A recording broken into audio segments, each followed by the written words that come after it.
one of the reasons why we try to start all our meetings on time.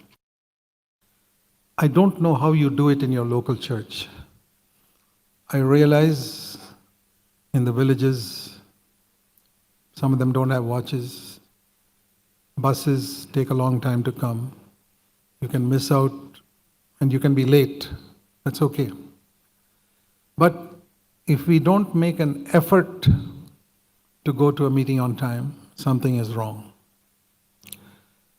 And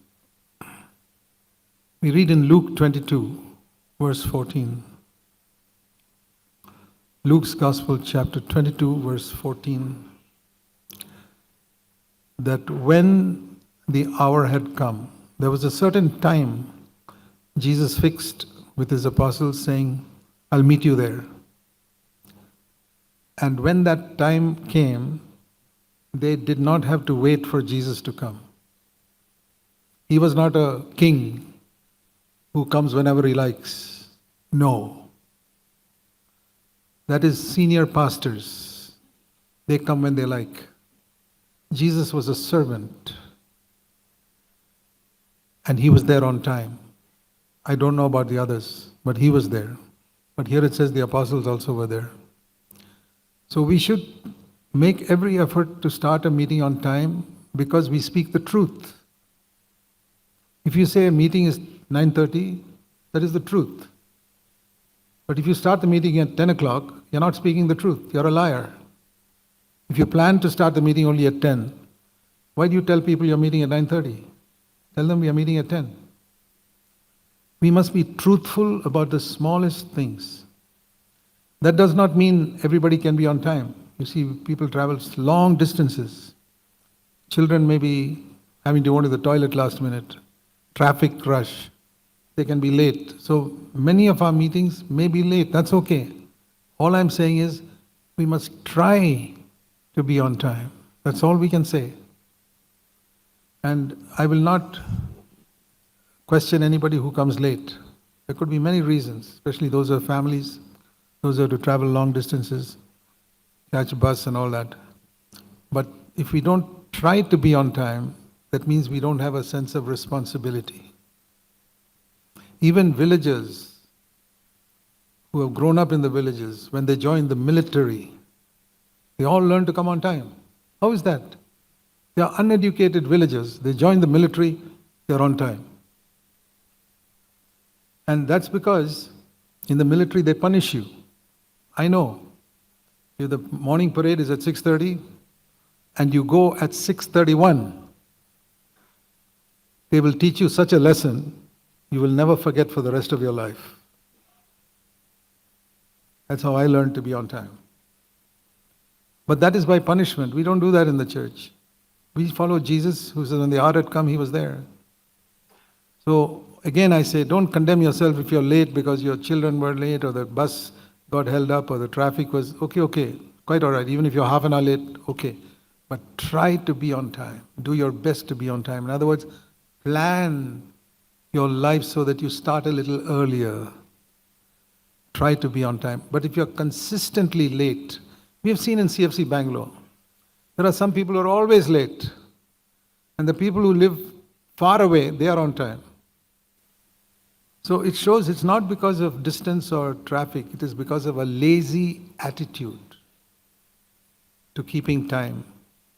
Very important, my dear brothers, as elders, you must not have a lazy attitude to keeping time. And if you have to travel a long distance, start a little early. But as again I said, there are other factors. At the same time, don't judge those who come late. That's another thing. You do your job, judge yourself. See, because I grew up in the military, I had a tremendous problem when I used to see people coming late. We used to CFC Sunday, not now, when I was an elder here 30 years ago. I would CFC meeting 9:30, they'll come at 10 o'clock. It really disturbed me. Till one day the Lord said to me, you were in the military, they were not. So be merciful. I said, okay. The second thing the Lord said, you are a servant, not a king. And the picture the Lord gave me was as if you're the servant working in a palace, and the king says, breakfast is at 8 o'clock. The servant comes, prepares everything, keeps the table ready before 8 o'clock, and he is there. And if the king comes at 10 o'clock, servant cannot ask the king, why are you late? No, king can come whenever he likes. So the Lord said to me, all these people in the church are kings and queens. You are the servant. You remain a servant. I said, yes, Lord, I will be a servant. And the Lord said, one day, some of these kings and queens will graduate and become servants. So you wait for that. So that brought my heart at rest. After that, I never judged anybody. I said, Lord, I'm a servant. These kings and queens can come whenever they like. That's up to them. But I have also seen these kings and queens who have a lazy attitude to this, usually have a lazy attitude to everything else in their life. They are defeated by sin. Their family life is also not godly. It's a whole way of life. If you're disciplined in one area, you become disciplined in many other areas.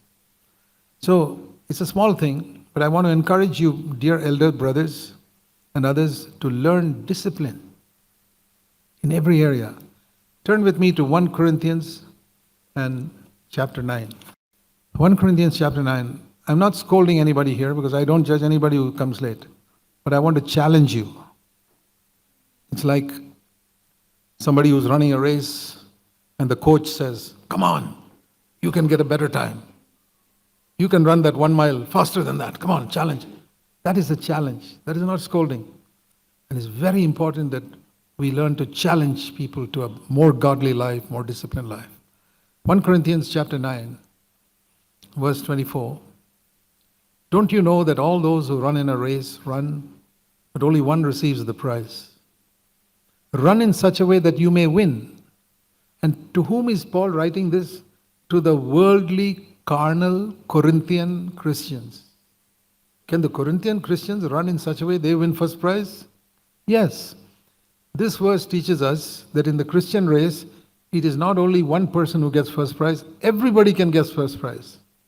He's telling all these Corinthian, carnal, worldly Christians, run in such a way that all of you get the first prize.